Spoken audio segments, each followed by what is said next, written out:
What would you do when the odds are stacked against you? When it feels like the entire world is about to crush you beneath its weight and your back is against the wall? This is the question that defined Corisco, one of the most legendary and feared figures in the brutal world of the Cangaco. Corisco wasn't born into a life of rebellion. He wasn't always the bloodthirsty leader of an outlaw band. No, his journey into legend started with hardship, pain, and a fierce desire for survival. But what made Corisco different? What set him apart from the other bandits who roamed the Brazilian battlefield? How did a simple man become a symbol of resistance? A man who could face an empire with nothing but his wits, his guns, and his indomitable will. The year was 1920. The Brazilian Northeast was a place where the law didn't often reach, and in the dry, sun-baked lands of the Sertão, it was every man for himself. Here, outlaws and the powerful fought for control, and Corisco was about to make his mark. Corisco's rise to power wasn't by chance, it was by blood and fire, but it wasn't just the fire of his revolver that made him feared. It was his mind, the sharpness of his strategies, and his ability to turn even the most impossible odds into a challenge worth fighting. He wasn't just another outlaw. He was a leader who knew how to bend men to his will, but it wasn't just about violence. It was about defying the world that sought to break him. In the world of the Cangaco, Corisco became more than a man. He became a myth that spread like wildfire across the land, carried in whispers on the lips of those who feared him, revered him, and hated him. But how did this myth begin? How did Corisco the legend emerge from the depths of this violent world? What you're about to discover about Corisco is more than just history. It's a story of survival, a story of the fight against tyranny, and a story of a man who defied every obstacle. And trust me, you're about to uncover secrets that have been buried for decades, legends that have been forgotten, and tactics that defied the laws of war itself. Stay with me until the end, because the story you're about to hear could change how you view the world of the Cangaco forever. But before we get into the brutal details of Corisco's rise, let me ask you something. Have you ever felt the weight of a situation where the odds seemed completely impossible, where everyone counted you out, and yet you still fought back? Let me know your thoughts in the comments below. And don't forget to like this video if you're ready to dive deep into this incredible journey. And if you haven't already, make sure to subscribe so you don't miss the rest of the story. You won't want to miss what's coming next. Now, let's move forward, because what you're about to learn about Corisco will not only shock you, but it will make you question everything you thought you knew about power, resistance, and survival. To understand how Corisco became the legendary figure he is today, we need to take a step back. We have to dive into the world that birthed him, the violent, unforgiving world of the Cangaco. This was not just a movement, it was a way of life for thousands of men and women who found themselves trapped in a cycle of rebellion, poverty, and survival. The Cangaco wasn't born out of pure lawlessness. It was born from the exploitation of the people of the Northeast, a region dominated by corrupt landowners, oppressive officials, and a legal system that rarely protected the poor. The inhabitants of the Sertão, the vast, arid region of Brazil, were pushed to their limits by decades of drought, famine, and neglect. In this harsh environment, survival was a constant struggle, and the law often felt like an enemy more than a protector. As the world around them collapsed, some of these men and women chose to fight back in the only way they knew how. They became the Cangaceiros bandits, revolutionaries, and freedom fighters, all rolled into one. They didn't just take from the rich, they took power, they took control, and in many cases, they became the symbol of resistance against an oppressive system. Lampião, the most infamous of the Cangaceiros, became a symbol of fear and rebellion. But Corisco was different. He didn't start out as the leader of the Cangaco. His rise to power was a result of circumstances, personal loss, and sheer determination. Unlike Lampião, who was often seen as the head of the movement, Corisco's role was more nuanced. He wasn't just a follower, he was a tactician, a strategist, and a fierce competitor in his own right. The Cangaco was more than just a series of raids and robberies. It was a war against an oppressive system, a system that forced the poor into submission and ignored their suffering. The landowners, the wealthy elites, and the state all worked together to keep the peasants in check, making them dependent on the whims of those in power. But the Cangacheros saw themselves as the true agents of justice. They believed that through violence, they could create a new order, a system where they could decide who lived and who died, who was punished and who was rewarded. Corisco didn't just join this movement. He became one of its most feared and respected figures. His connection to the other Cangacheros, like Lampion and Maria Bonita, was more than just a shared goal. It was about shared survival. Each raid, each violent confrontation brought them closer together, not just as outlaws, but as family. But Corisco's loyalty to the movement wasn't unconditional. He wasn't just a man of violence. He was a man who understood the necessity of strategy, leadership, and, most importantly, how to survive. What Corisco did next in his journey would not only solidify his place in history, but also change the course of the Cangaco movement itself. And while most people only know the basics about the Cangacheros, what you're about to uncover will reveal the true extent of Corisco's influence in the struggle against the oppressive powers of Brazil. So, how did Corisco rise to prominence in this violent world? How did he evolve from a common outlaw to the fierce leader we remember today? Keep watching, because what you'll discover next is far more intense and far more strategic than you might think. To truly understand Corisco, we need to take a closer look at the man before he became the legend. His transformation into one of the most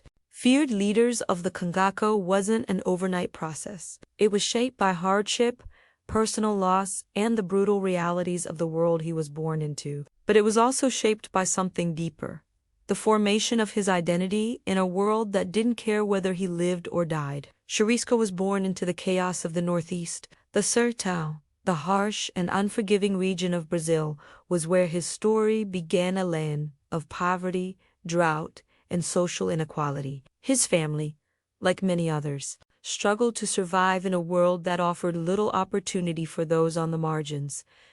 They weren't landowners. They weren't part of the elite.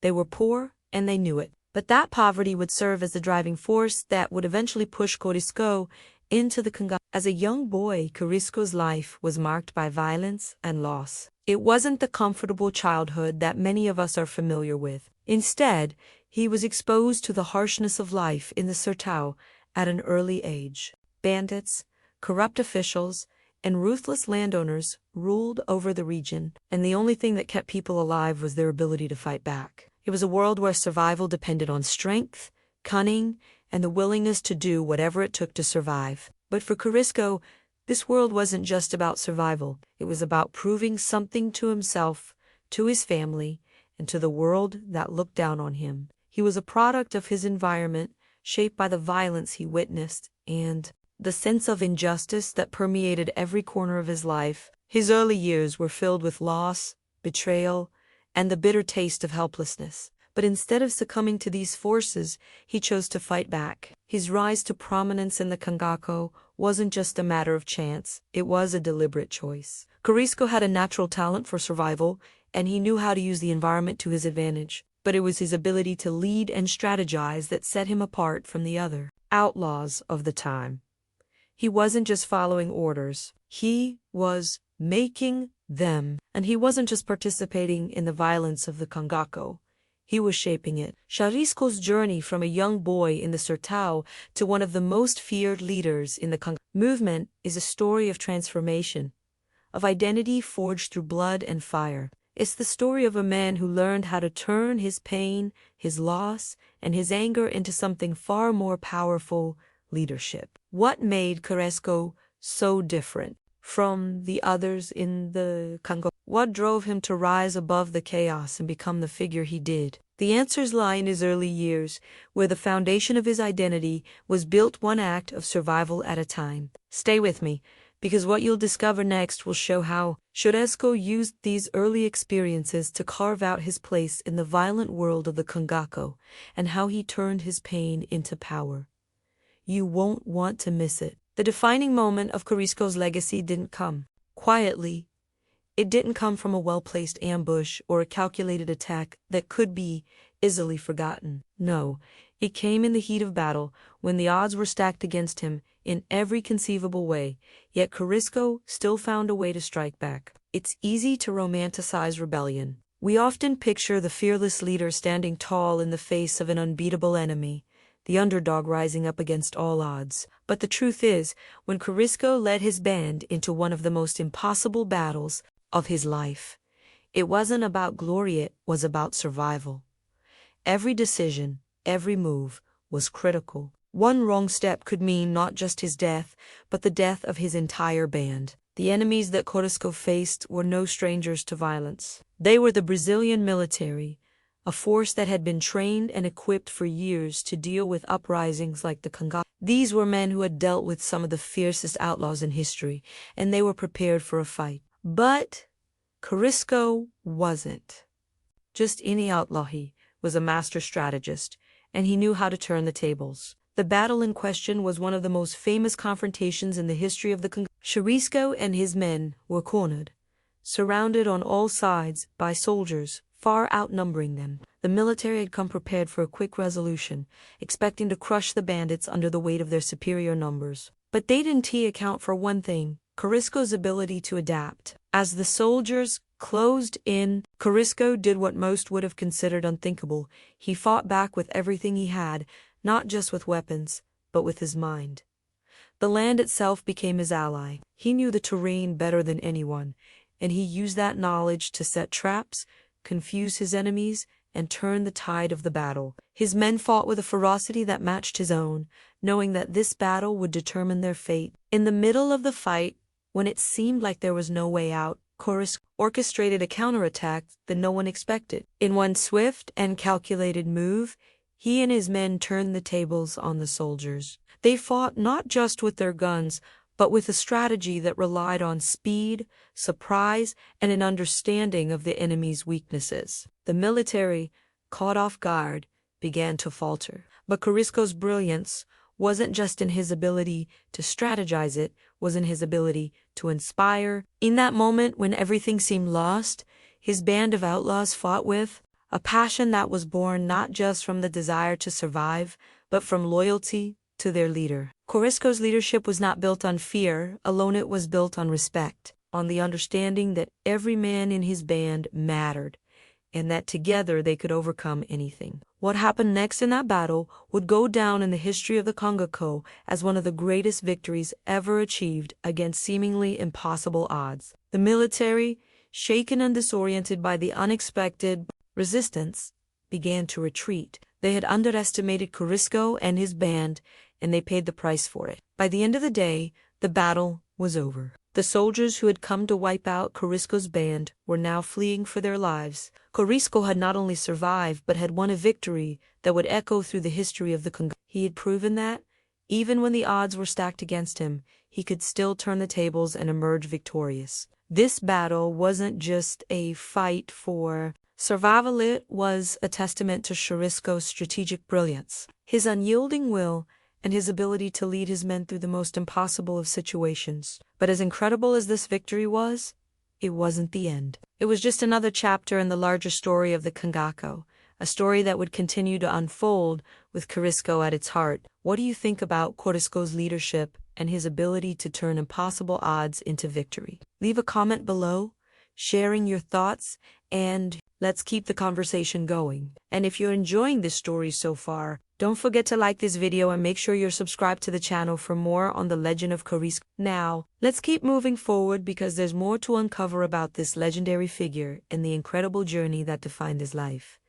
Corisco was not just a fighter. He was a master of psychological warfare. In a world dominated by violence, where battles were often fought with bullets and blood, Corisco understood that the true battle was often won or lost in the mind. The ability to manipulate fear, loyalty, and even the landscape itself was what set him apart from the other leaders of the Cangaco. The Cangaceros were not simply outlaws, they were symbols of defiance, resistance, and power. But what made Corisco's leadership so effective was his deep understanding of the human psyche. He knew that fear could be a powerful weapon, but so could loyalty. He understood how to make his men fear him, but he also understood how to make them follow him, how to make them trust him with their lives. One of Corisco's greatest strengths was his ability to inspire fear in his enemies. The Brazilian military, the police, and anyone who crossed paths with the Cangaco learned to fear Corisco's name. His presence alone was enough to send waves of terror through those who opposed him.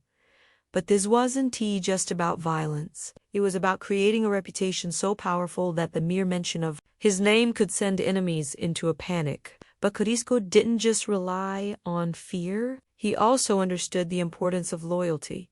He didn't rule with an iron fist alone. He created a bond with his men that was deeper than just survival. It was about respect. The Cangaco wasn't just a band of outlaws. It was a family, and Corisco was the father figure. His men fought not just for the spoils of battle, but because they believed in him. They trusted him, and that trust was a powerful weapon. What's more, Corisco knew how to manipulate the environment to his advantage. The Cenote was a harsh, unforgiving place, but it was also a place of opportunity for those who knew it well. Corisco's deep knowledge of the land, the trails, the mountains, and the rivers allowed him to set traps, create ambushes, and disappear when the enemy least expected it. He used the landscape as an extension of his strategy, making every move on the battlefield not just about combat, but about psychological manipulation. In battle, Corisco would often set the stage in such a way that his enemies were left questioning their every decision. He would leave false trails, create confusion, and then strike when they least expected it. By the time his enemies realized they had been tricked,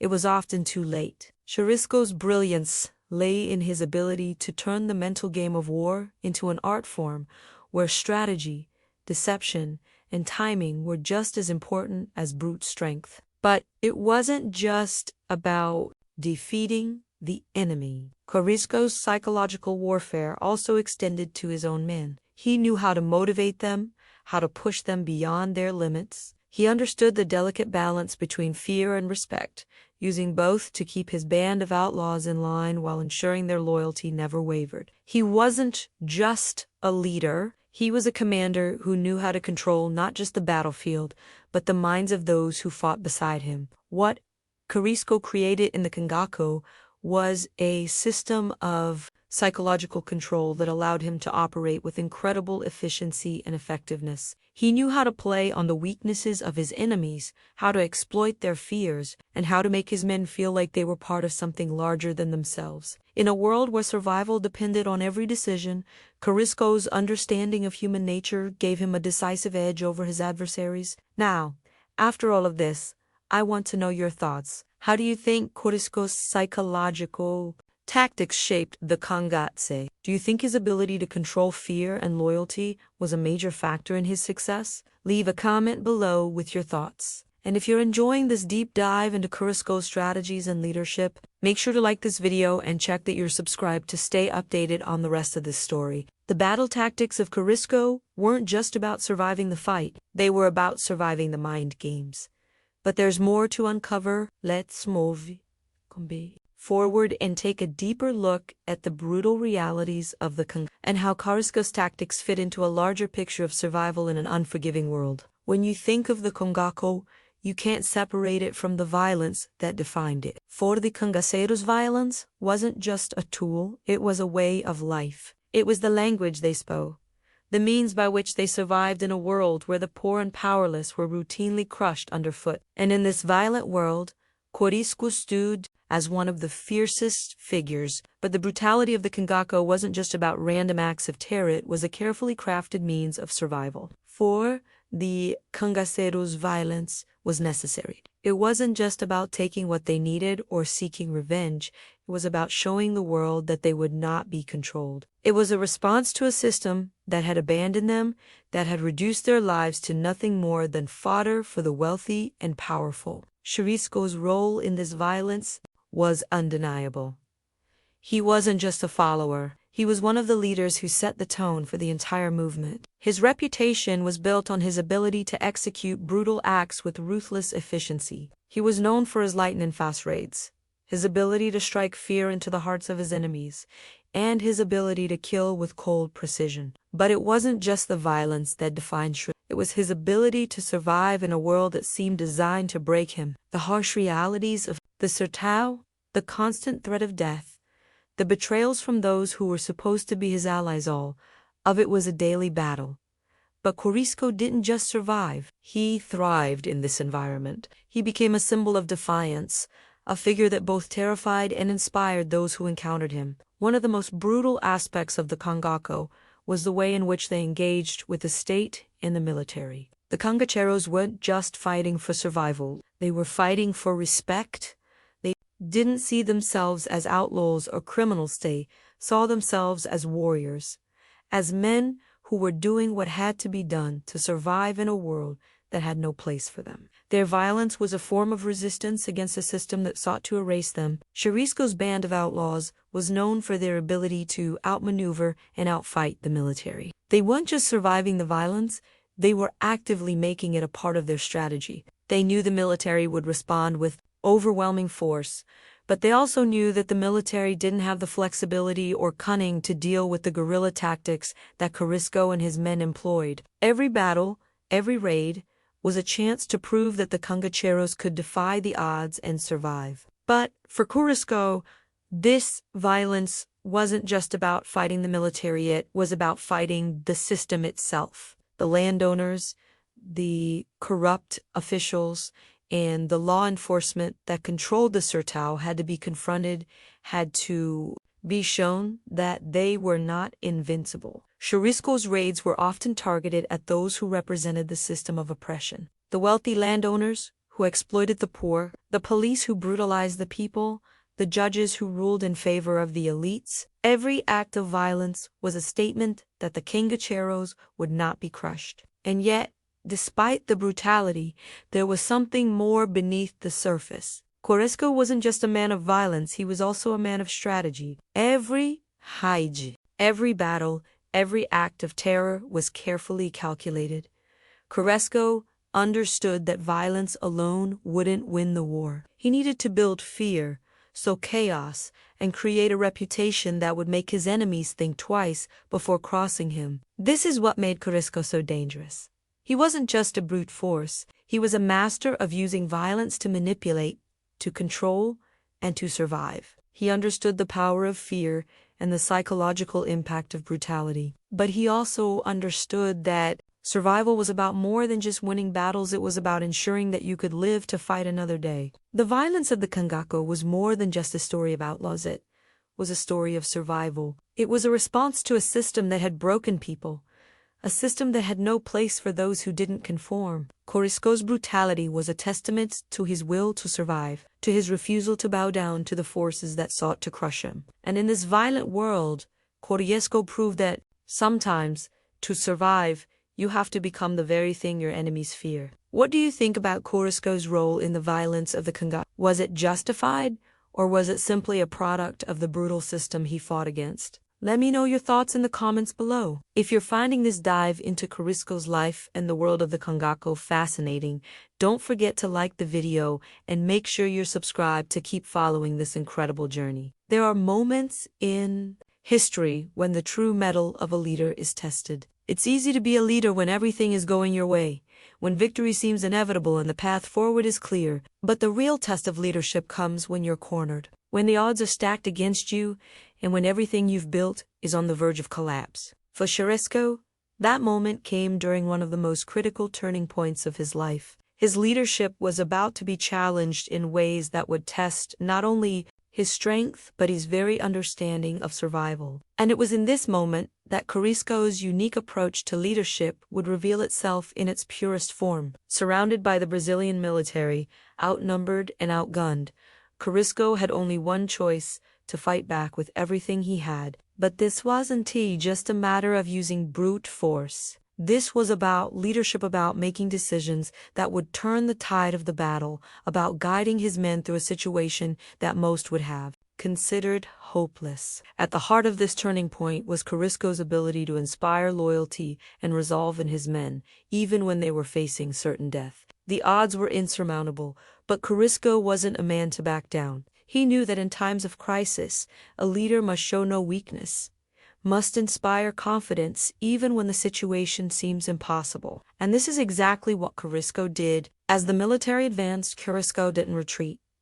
He didn't show fear. Instead, he made the critical decision to lead his band of outlaws into the fray with no promise of survival, only the hope that they could inflict enough damage to break the enemy's morale. Corisco's strategy was simple. They would fight, and they would fight fiercely. But, more importantly, they would fight together as a unit bound by loyalty to one another and to their leader. What happened next was nothing short of miraculous. Against all odds, Corisco and his men mounted a counterattack that stunned the military and turned the tide of the battle. The soldiers, expecting an easy victory, found themselves faced with a determined, fearless enemy, one that refused to go down without a fight. But what made Corisco's leadership so remarkable wasn't just his tactical brilliance, it was his understanding of the human element of war. He knew that to win, he needed to control not just the battlefield, but the minds of his men. By keeping them focused, motivated, and fiercely loyal, he turned what seemed like a doomed situation into an opportunity for victory. He was more than just a leader of men. He was a master of morale, a tactician who understood the psychological warfare that could win battles just as much as physical might could. By the end of the battle, the Brazilian military was reeling. Corisco's band, though outnumbered and outgunned, had turned the tables in a way no one had expected. The soldiers, shaken and demoralized, had been forced to retreat, their confidence shattered by the unexpected ferocity of Corisco's. For Corisco, this was more than just a victory, it was a statement. It was a moment that defined his legacy as a leader. He had proven that no matter the odds, no matter the strength of the enemy, leadership, loyalty, and determination could overcome even the most insurmountable challenges. His men, having followed him into the heart of the battle, knew that they were led by a man who could turn the impossible into reality. And that knowledge, that trust in his leadership, would stay with them for the rest of their lives. But as remarkable as this victory was, it wasn't the end of Corisco's journey. It was just the beginning of a deeper story, one that would see him face even greater challenges and make even more difficult decisions in the years to come. And as we move forward in this narrative, you'll see how Corisco's leadership continued to evolve, pushing him and his men to new heights of resistance and defiance against an ever-growing threat. What do you think about Corisco's leadership under fire? How did his ability to inspire loyalty and fearlessness change the course of the battle? Leave your thoughts in the comments below. And if you're enjoying this dive into Corisco's incredible journey, make sure to like the video and subscribe to stay updated on the rest of his story. When we think of Corisco, many picture him as a bandit, a leader of a group of outlaws who fought against the government and the elites of Brazil. But Corisco was far more than just a common criminal. His legacy transcends the violent world of the Cangaco and carries with it a deeper message that resonates even today. Corisco's life and actions were a rebellion, but they weren't just against the rich landowners or the state. His fight was against the very system that oppressed and marginalized entire communities. To understand Corisco's true legacy, we must look beyond his violent actions and consider the broader implications of his defiance. He was not merely an outlaw. He was a symbol of resistance for the poor, the oppressed, and those who had no other means of survival. The Cangaco movement, of which Corisco was a central figure, was born out of a world where justice was scarce and inequality was rampant. For the people of the Sertão, the Cangaceros were not just criminals, they were folk heroes. They were the ones who fought back when there was no one else to fight for them. They became the embodiment of defiance against an unjust system, and in this struggle, Corisco became one of the most powerful symbols of that resistance. But Corisco's legacy isn't just about the battles he fought. It's about the myth that grew around him. The stories of his exploits spread like wildfire, and with each retelling, the legend of Corisco grew larger. He became more than a man, he became an idea, a symbol of defiance against tyranny, a beacon of hope for those who believed in fighting back against an oppressive world. The impact of Corisco's legacy goes beyond the historical context of his time. Even today, in the Brazilian culture and the history of the Cangaco, Corisco is still remembered and celebrated. He remains a figure who defied the odds and fought for a better world. But his legacy is not without its contradictions. He was a man of violence, yes, but he was also a man of leadership, loyalty, and resilience. He was a man who fought not just for survival, but for a cause he believed in, even if that cause was framed in terms of violence and bloodshed. In the years after his death, Corisco's legacy continued to grow. The stories of his leadership, his fearlessness, and his tactics became part of the folklore of the Brazilian Northeast. His name became synonymous with rebellion, but it also became a symbol of the enduring spirit of the people who fought alongside him. What makes Corisco's legacy even more fascinating is the complexity of his character. He wasn't just a hero or a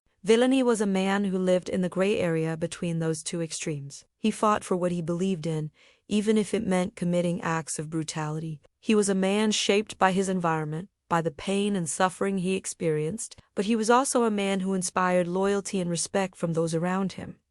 Corisco's influence extends beyond the world of the country. His legacy has become part of the larger narrative of resistance movements throughout history. His story is one of survival, of fighting back against overwhelming odds, and of standing up for a community that had been forgotten by the rest of the world. But perhaps the most powerful aspect of Corisco's legacy is the way he represents the struggle for identity and justice. He was a man who refused to be silenced, a man who fought to make his voice heard in a world that sought to crush it. His legacy lives on as a reminder of the power of resistance and the importance of standing up for what is right, no matter the cost. Even the most legendary figures have their downfall, and Corisco's story is no exception. Despite his remarkable leadership and the legendary victories he achieved, there comes a point in every rebellion when the cost of resistance becomes too high. For Corisco, that moment arrived when the very system he fought against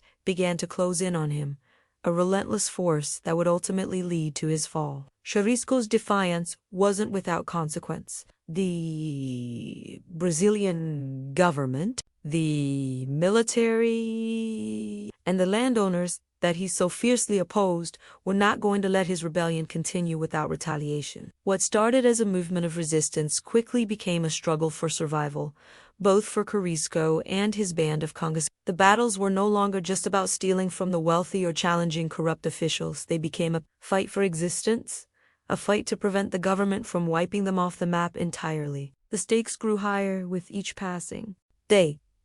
As the Cangacero's reputation spread, so did the pressure on Corisco to keep up the momentum, to continue fighting, to maintain the fear and respect that he had earned. But with this growing pressure came exhaustion, betrayal, and the inevitable cracks that formed in the band's once unbreakable unity. Corisco, the man who had led his men through countless battles, now found himself facing the difficult truth that the system he fought so hard to dismantle might ultimately dismantle him. His enemies, now aware of the threat that Corisco posed, began to close in. The military became more aggressive in their campaigns against the Cangaceros, and the support that Corisco had once relied on began to dwindle. The Cangaco was no longer just a rebellious movement. It was a war that Corisco had been fighting for years, and the toll was beginning to show. As the walls closed in, Corisco's tactical brilliance and leadership skills were no longer enough to ensure victory. He began to lose the support of some of his own men, who, after years of fighting and surviving together, started to question the cost of continuing the fight. Some began to feel that the Cangaco had become a hopeless cause, a battle that could never be won. Corisco, once the unshakable leader, now found himself losing the loyalty of those who had followed him through thick and thin. The final blow came when Corisco was betrayed by someone within his own ranks. In a brutal, strategic move, the government struck, forcing Corisco into a final confrontation that would leave him no way out. The same guerrilla tactics and strategic brilliance that had helped him win countless battles could not protect him from the inevitable consequences of years of defiance. His downfall was swift. The end came, not with a bang, but with the quiet realization that there was no longer a place for him in the world he had fought so hard to change. The man who had once inspired fear and loyalty in equal measure was now a shadow of his former self. But even in the face of defeat, Corisco's legacy endured. What is most haunting about Corisco's downfall is not just the physical defeat, but the psychological toll it took on him and those around him. He had spent so many years fighting, so many years proving his strength, that when the fight was over, there was nothing left. His story became a cautionary tale, not just about the power of resistance, but about the ultimate cost of defying a system that would stop at nothing to crush you. But despite his fall, Corisco's spirit lived on. His legend didn't die with his capture or death. His defiance, his refusal to accept the world as it was, continued to inspire those who came after him. In a strange way, Corisco had succeeded in his rebellion not by defeating the system, but by showing the world that one man's fight could leave a mark that would never fade. The story of Corisco is one that defies easy categorization. It's a tale of violence, survival, and rebellion. But it's also a story about something much deeper, about the unyielding human spirit that refuses to be broken, even in the face of overwhelming odds. While Corisco may have fallen, his legacy and his spirit remain alive, echoing through the pages of history and the memories of those who remember him. What makes Corisco's story so compelling is not just his ability to fight, but his capacity to lead and inspire. He wasn't just a bandit, he was a symbol. His life became a testament to the power of resistance, a defiance of a system that sought to crush those who stood in its way. He was a man who refused to be silenced, who chose to fight, not just for survival, but for a cause he believed in, even in his final days, when it seemed like the weight of the world had finally caught up to him. Corisco never lost the fire that burned inside him. His last stand wasn't just a fight for life, it was a fight for his identity, for his place in a world that had never given him a fair chance. And even in death, Corisco's story lived on, inspiring those who believed that sometimes the fight is more important than the victory. His life reminds us that resistance is never easy, and sometimes the cost of defying the world can be immense. But it also shows us that no matter how hard the fight, there's always something worth standing up for. Corisco may not have lived to see the changes he fought for,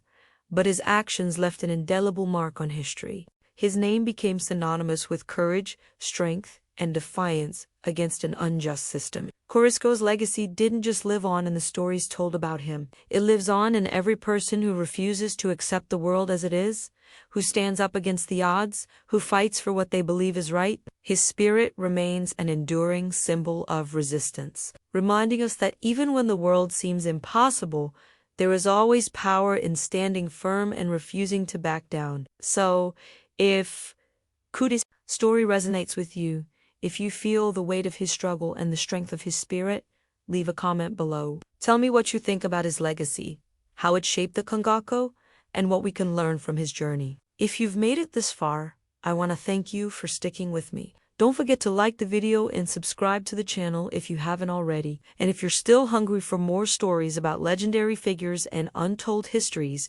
check out the next video on the channel. It's 1U, 1T, 1 Tombs. Because the story of Corisco isn't just about the past, it's a story that continues to live on in all of us, in the way we fight, in the way we resist, and in the way we refuse to ever be forgotten.